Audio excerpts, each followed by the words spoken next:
नमस्कार, आप देख रहे हैं डीडी न्यूज। आपके साथ मैं हूं पराक्रम सिंह शेखावत। हमारे विशेष कार्यक्रम नेशन टू नेशन में आप सभी का स्वागत है। नेशन टू नेशन, जहां सरहदों के पार की हर हलचल पर रहती है हमारी पैनी नजर। आज हम आपको सीधे जोड़ेंगे दुनिया की सबसे बड़ी सुर्खियों से। वो फैसले जो बदल रहे हैं वैश्विक समीकरण, और वो घटनाएं जिन्होंने पूरे हफ्ते अंतरराष्ट्रीय मंच पर मचाई है हलचल। खबर सिर्फ हेडलाइन नहीं होगी, हर पहलू, हर रणनीति, हर असर, ग्राउंड जीरो के हालात, अंतरराष्ट्रीय समुदाय की प्रतिक्रिया, वो भी तथ्यों के साथ, विश्लेषण के साथ और सबसे सटीक दृष्टिकोण के साथ। आइए सबसे पहले नजर डालते हैं आज की 3 बड़ी खबरों पर, जिनकी विस्तार से हम बात करेंगे। सबसे पहले बात करेंगे ट्रंप के ऐलान की।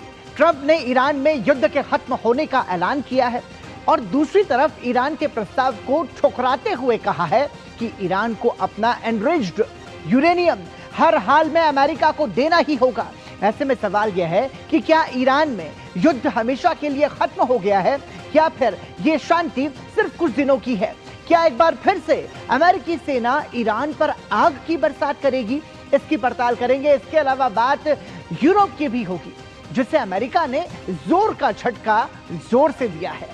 ट्रेड डील के बाद भी अमेरिका ने यूरोपीय यूनियन से आने वाली कारों और ट्रकों पर 25% टैरिफ का ऐलान किया है। ट्रंप ने कहा कि यूरोप समझौते का पालन नहीं कर रहा, तो यूरोप ने भी पलटवार करते हुए कहा कि हम अपने हितों की रक्षा के लिए कदम उठाएंगे। इसके अलावा बात करेंगे चीन की, जो अंतरिक्ष में लगातार अपने पैर पसार रहा है। एक तरफ नासा अपने अंतरराष्ट्रीय अंतरिक्ष स्टेशन को बंद करने की तैयारी कर रहा है, जबकि चीन अपने अंतरिक्ष स्टेशन का विस्तार करने का ऐलान कर रहा है।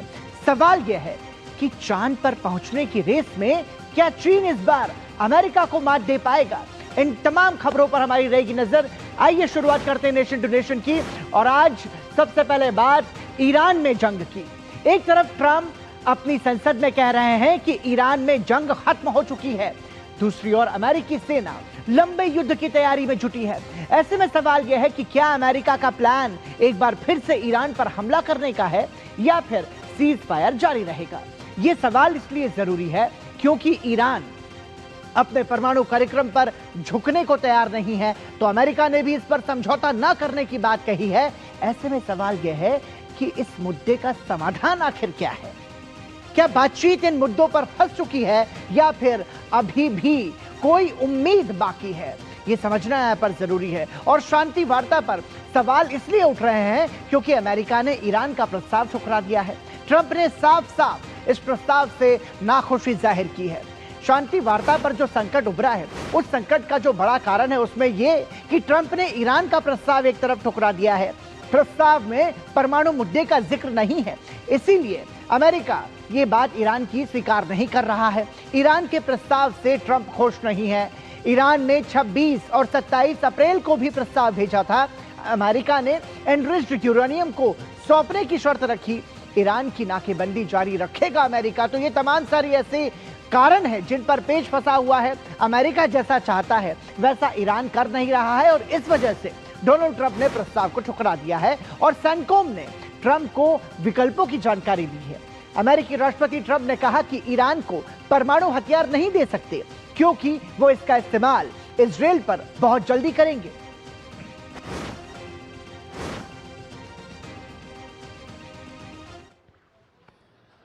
They are very brutal, and I will tell you, we're doing very well. You cannot give Iran a nuclear weapon. It's all, I think, you can. Because they would use it on a place called Israel very quickly, and they would use it in the Middle East, and they'd use it in Europe, and I guess we'd be next, and it's not going to happen. Don't worry about it. Part of our problem, we don't know who the hell we're dealing with.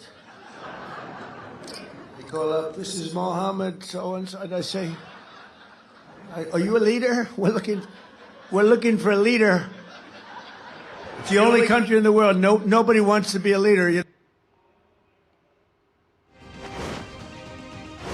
America के कानून के अनुसार कोई भी युद्ध 60 दिन से ज्यादा चलने पर संसद से मंजूरी लेना जरूरी होता है और इस बीच ट्रंप प्रशासन ने ऐलान किया है कि ईरान के साथ युद्ध खत्म हो गया है। ट्रंप ने सांसदों को लिखी चिट्ठी में कहा कि ईरान संघर्ष समाप्त हो चुका है, इसलिए संसद से सैन्य कार्रवाई के लिए मंजूरी लेने की तय समय सीमा उन पर लागू नहीं होती। व्हाइट हाउस ने इस बारे में अमेरिकी संसद को एक चिट्ठी भेजी है। कांग्रेस नेताओं को लिखे एक पत्र में यह लिखा गया है कि 7 अप्रैल 2026 के बाद से अमेरिका और ईरान के बीच कोई गोलीबारी नहीं हुई है। अमेरिका और इजरायल ने 28 फरवरी को ईरान के खिलाफ बड़े सैन्य अभियान शुरू किए थे। ट्रंप प्रशासन ने 2 मार्च को कांग्रेस को इसकी औपचारिक जानकारी दी थी, जिसके अनुसार 60 दिन की समय सीमा 1 मई को समाप्त होनी थी। इस बीच ट्रंप ने कहा कि वो कूटनीतिक समाधान को प्राथमिकता देते हैं। हालांकि उन्होंने साफ किया कि अगर बातचीत विफल होती है तो सैन्य कार्रवाई भी एक विकल्प बना रहेगा। तो ऐसे में यह समझना होगा कि आखिर ये जो अब स्थिति है ये किस दिशा की ओर आगे बढ़ रही है। अमेरिका की समुद्री नाकेबंदी से ईरान को करीब 4.8 अरब डॉलर यानी लगभग 456 अरब रुपए के तेल राजस्व का नुकसान हुआ है। पेंटागन के प्रवक्ता शॉन पार्नेल ने कहा कि ईरान के समुद्र में अमेरिकी नाकेबंदी पूरी ताकत से लागू है और इसका असर साफ दिख रहा है। उनका कहना है कि इससे ईरान की फंडिंग क्षमता को बड़ा झटका लग रहा है और इसीलिए वो इसका विरोध कर रहे हैं। अमेरिका और ईरान भले ही एक दूसरे पर सीधा हमला नहीं कर रहे हैं, लेकिन एक मोर्चा ऐसा है जहां दोनों एक दूसरे पर निशाना साध रहे हैं, वो है हॉर्मुज स्ट्रेट। अमेरिकी राष्ट्रपति ने कहा कि ईरान की नाकाबंदी काफी असरदार है। Genius, okay? The blockade has been 100% foolproof. It shows how good our Navy is, I can tell you that. Nobody's going to play games. We have the greatest military in the world, and I built much of it during my first term, and we've been building it since. And the greatest anywhere in the world, nobody even close. And you see that whether it's Venezuela, and they have a good military in Venezuela, but it was over in one day. It was actually over in about 48 minutes. Iran, the same thing. I mean, militarily, we've wiped them out. They have no military left. तो Donald Trump कह रहे हैं कि हमारे पास दुनिया की बेहतरीन सेना है और हमने ईरान की सेना को तबाह कर दिया है। इस बीच ईरान ने भी अमेरिका को जवाब दिया है। सुप्रीम लीडर मुस्तफा खामेनेई ने अपने एक बयान में यह कहा कि ईरान के मुस्तफा खामेनेई जो है वो ये कह रहे हैं कि अमेरिका और इजरायल के साथ ईरान का युद्ध शुरू होने के बाद से खाड़ी और हॉर्मुज जल डमरू मध्य के लिए एक नया अध्याय आकार ले रहा है। तेहरान खाड़ी क्षेत्र को सुरक्षित करेगा और दुश्मन को खत्म करेगा। हॉर्मुज जल डमरू मध्य का नया प्रबंधन सभी खाड़ी देशों के लिए शांति, प्रगति और आर्थिक लाभ लाएगा। विदेशी ताकतें जो तोड़फोड़ के इरादे से दखल देती हैं, उनको वहां कोई जगह नहीं है सिवाय पानी की गहराइयों के। तो सीधे तौर पर यह कहना है ईरान का और साफ है कि ईरान हार मानने को यहां तैयार नहीं है। एक रिपोर्ट के अनुसार इस युद्ध में अमेरिका को भी भारी नुकसान हुआ है। अब आपको समझाते हैं कि किस तरीके का नुकसान इस रिपोर्ट के अनुसार अमेरिका को हुआ है। मध्य एशिया में कई अमेरिकी सैन्य अड्डे तबाह हो गए हैं। 8 देशों में फैले 16 अमेरिकी सैन्य अड्डों पर इसका सीधा सीधा असर हुआ है और कुछ अब इस्तेमाल के लायक भी नहीं बचे हैं। मतलब जिस तरीके से ये जंग हुई है और उसमें ये जो तमाम सारे अमेरिका के सैन्य अड्डे वो एक तरीके से प्रभावित हुए हैं। उन्नत अमेरिकी रडार सिस्टम को भारी नुकसान पहुंचा है इस पूरे युद्ध में और अमेरिका ने अब तक 25 अरब डॉलर खर्च कर दिए हैं। 5वें बेड़े के मुख्यालय को भी भारी नुकसान हुआ है अमेरिका के और 5वें बेड़े की मुख्यालय की मरम्मत 200 मिलियन डॉलर उसमें खर्च हो सकते हैं उसकी मरम्मत में। तो इस तरीके से एक तरीके से अमेरिका भी यहां पर प्रभावित होता हुआ नजर आ रहा है। ईरान में जंग पर अमेरिका खुद अपने ही घर में घिरता जा रहा है। अमेरिका के रक्षा मंत्री पीट हेग्सेथ बुधवार को वो हाउस आर्म सर्विसेज कमेटी के सामने पेश हुए। वो हाउस आर्म सर्विसेज कमेटी जो है वो एक महत्वपूर्ण कमेटी होती है और जो कि पूछताछ करती है। हेग्सेथ ने ईरान युद्ध के बाद पहली बार संसद में डेमोक्रेटिक सांसदों का सामना किया और इस दौरान उन्हें कई तीखे सवालों का जवाब देना पड़ा। लगभग 6 घंटे की सुनवाई के दौरान उनके साथ जॉइंट चीफ्स ऑफ स्टाफ के चेयरमैन जनरल डेन केन और रक्षा मंत्रालय के मुख्य वित्त अधिकारी जूल्स हर्स्ट भी मौजूद थे। कमेटी में डेमोक्रेटिक सांसदों ने युद्ध में सरकारी धन के इस्तेमाल पर सवाल उठाए।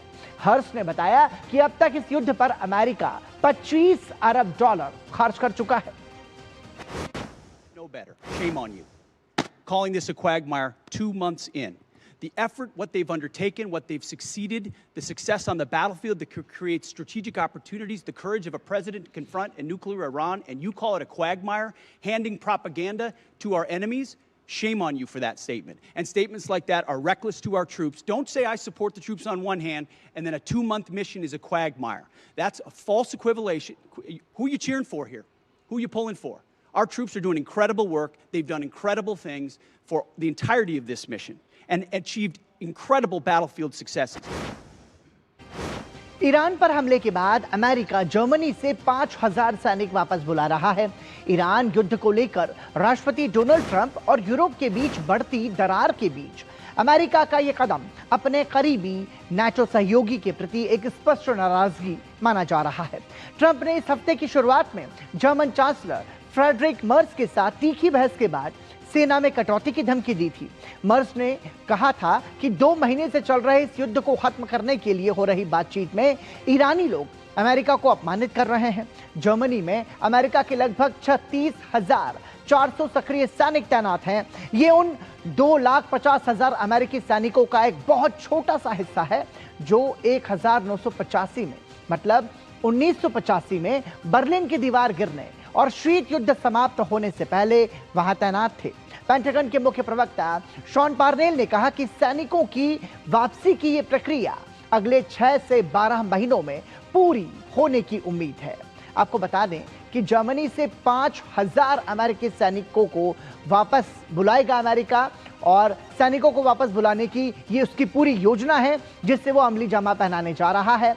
और जर्मन चांसलर फ्रेडरिक मर्ज के बयान के बाद यह फैसला लिया है। जर्मन चांसलर फ्रेडरिक मर्ज ने ट्रंप की आलोचना की थी, उन्हें इस विषय की समझ नहीं है। फ्रेडरिक मर्ज ने यह कहा था ट्रंप के लिए और साथ ही जर्मनी में 36,000 से अधिक अमेरिकी सैनिक तैनात हैं जिन्हें अब अमेरिका ने वापस बुलाने का फैसला किया है। तो एक तरीके से नाटो से ट्रंप नाराज हैं और उसी दौरान ट्रंप ने पत्रकारों के सवाल पर कहा कि अमेरिका इटली और स्पेन से भी अपने सैनिकों को बुला सकता है।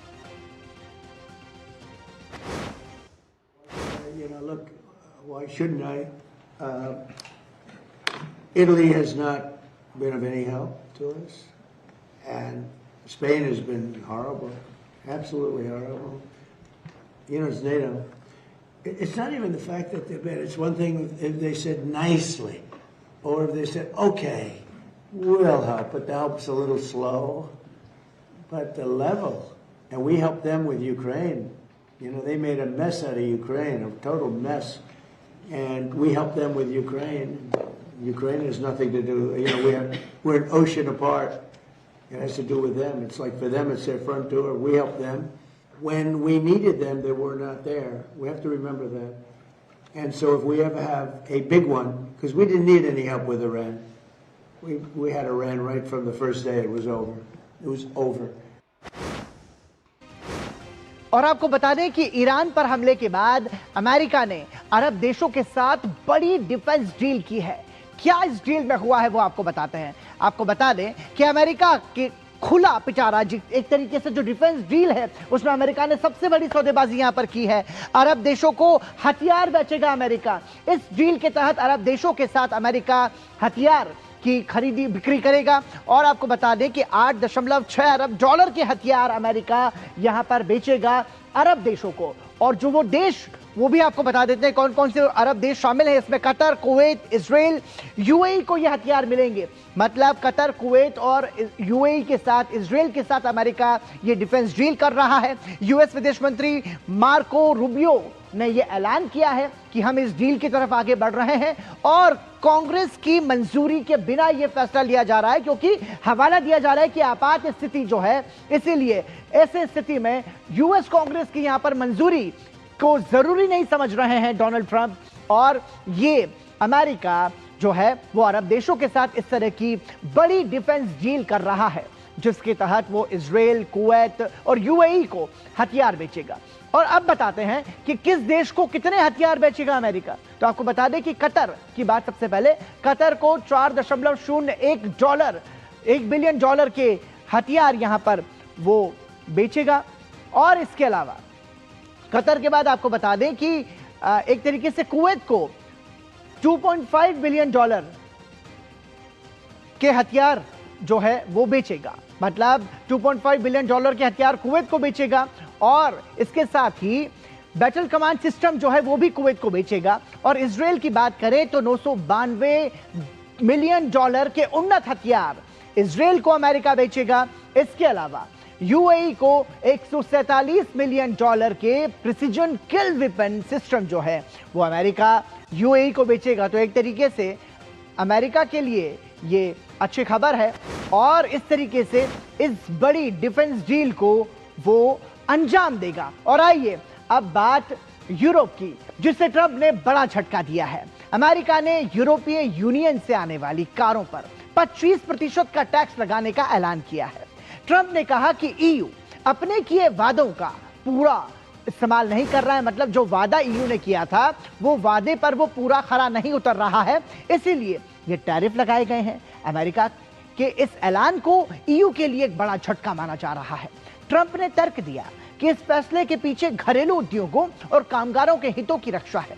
इस ऐलान के बाद से न केवल यूरोप के बड़े कार निर्माताओं में खलबली मची है, बल्कि ग्लोबल मार्केट भी इससे प्रभावित हुए हैं और ग्लोबल मार्केट पर भी इसका व्यापक असर देखने को मिल सकता है। आपको बता दें कि ट्रंप ने एक बार फिर से दुनिया भर में ट्रेड वॉर की स्थिति पैदा कर दी है, जिसके बाद आने वाले हफ्तों में कई बड़े बदलाव देखने को मिल सकते हैं। और वो जो बड़े बदलाव हैं उनमें यूरोपीय संघ की कारों पर 25% टैरिफ लगाने के ये संकेत हो सकते हैं, ये बदलाव हो सकता है। इसके अलावा ट्रंप ने यूरोपीय संघ पर टैरिफ जो है उसको फिर से लगाया है। व्यापार समझौते का पालन नहीं करने का आरोप यहां पर डोनाल्ड ट्रंप जो है वो लगा रहे हैं। फैक्ट्रीज अमेरिका लाने का दबाव इससे बनेगा, ये हवाला दे रहे हैं।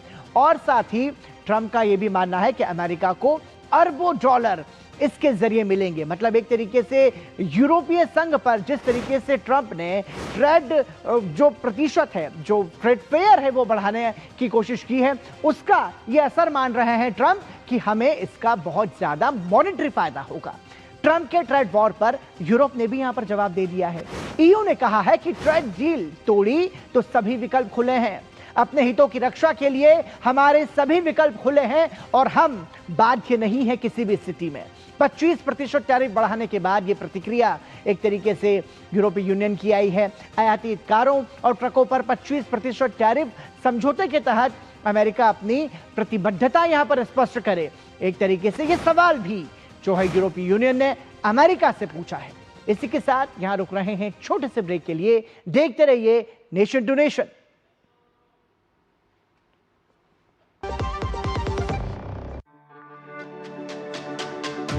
मेरी पसंद, मेरी पसंद, मेरी पसंद, मेरी पसंद, हमारी पसंद, हम सबकी पसंद। मजबूत देश का मजबूत सरिया हो गया स्टील। बीमारी उम्र देखकर नहीं आती, इसलिए हेल्थ इंश्योरेंस बहुत जरूरी है। पॉलिसी बाजार ऐप पर 1 करोड़ का हेल्थ इंश्योरेंस सिर्फ 550 रुपए महीने से शुरू। एक बार फिर आपका स्वागत। आप देख रहे हैं नेशन टू नेशन और अब बात चीन की, जो अंतरिक्ष में अपने पैर और ज्यादा मजबूत करने के मिशन में जुटा है।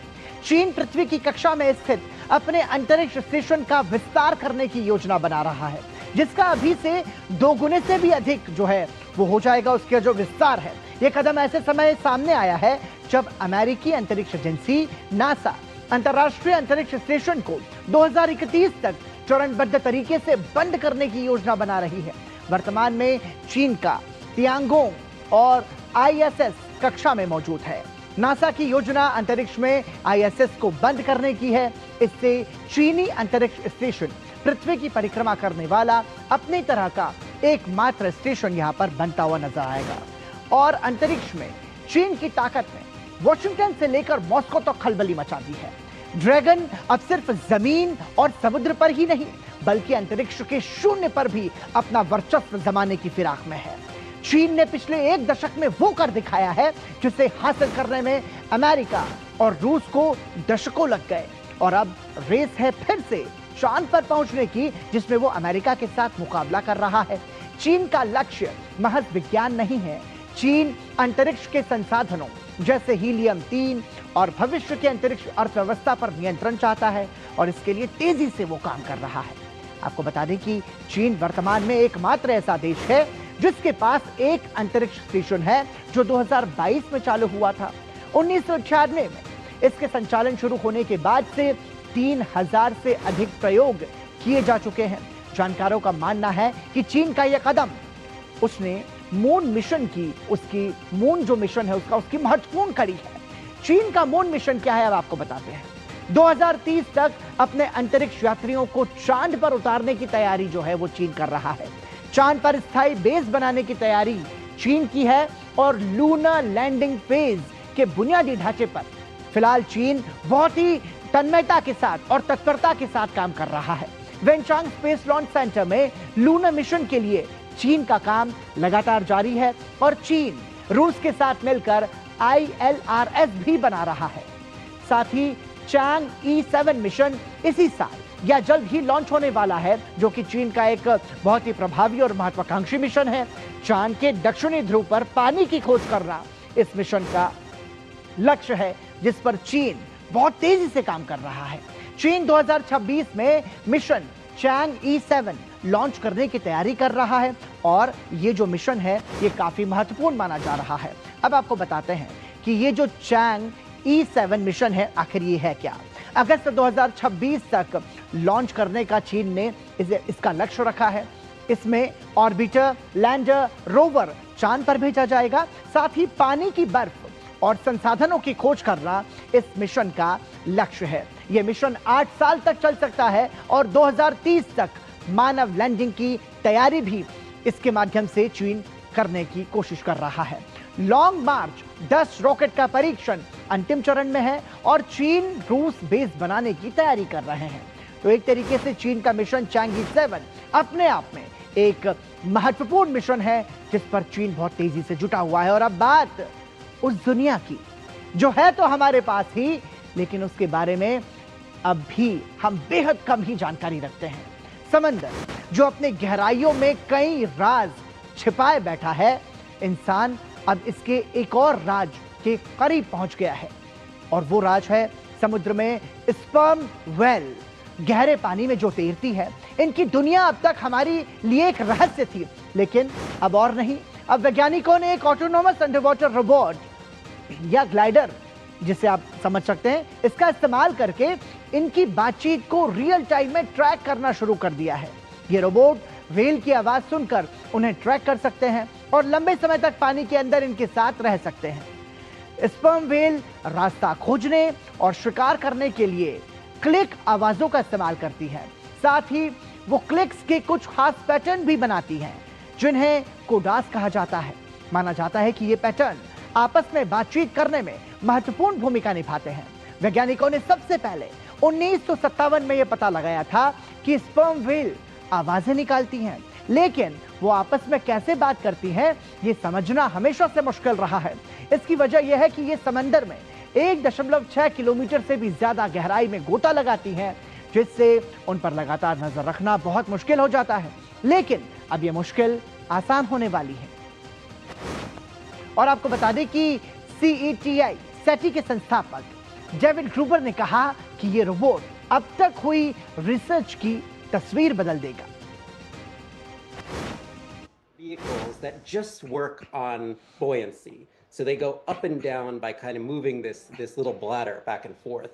So they're very slow and they're very efficient, but they can travel for months and almost, I believe, years at a time. Some of them have actually crossed like entire oceans in one mission. इस नए robotic system की सबसे खास बात यह है कि यह पानी के अंदर रहते हुए ही रियल टाइम में फैसले ले सकता है। पुराने तरीकों से वैज्ञानिक सिर्फ ये पता लगा पाते थे कि कोई व्हेल पहले कहां कहां गई थी, लेकिन वो उस समय उसे सीधे सीधे ट्रैक नहीं कर पाते थे। ये नया तरीका ग्लाइडर के रास्ते को लगातार अपडेट करता रहता है। जरा सोचिए कि ये कितनी कमाल की उपलब्धि होगी कि किसी भी बेबी व्हेल के मुंह से निकलने वाली हर आवाज के जीवन का पहले दिन से रिकॉर्ड हो। यहाँ भाषाविदों, आर्टिफिशियल इंटेलिजेंस विशेषज्ञों और समुद्री जीव विज्ञानियों के लिए स्पर्म व्हेल की भाषा को समझने में बहुत मदद मिलेगी।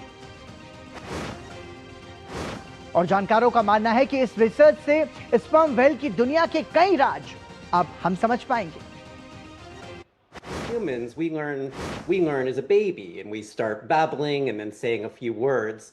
So what's really unique about this underwater glider is that it allows us to stay with like a mother and baby for months at a time as they start kind of clicking into that natal dialect. So this is something that we've never been able to do before, and these kind of combination of tools is just opening up this ability to get a large data set on as a baby sperm whale begins to kind of lock into its natal dialect. तो तकनीक के बेहतरीन इस्तेमाल के साथ समुद्र की गहराइयों में स्पर्म व्हेल के माध्यम से अब दुनिया समुद्र के कई अनछिपे, अनसुलझे जो रहस्य हैं वो देख पाएगी, समझ पाएगी और उस पर रिसर्च भी कर पाएगी। और इसी खबर के साथ नेशन टू नेशन में आज के लिए इतना ही। हमें और हमारी पूरी टीम को दीजिए अनुमति। नमस्कार।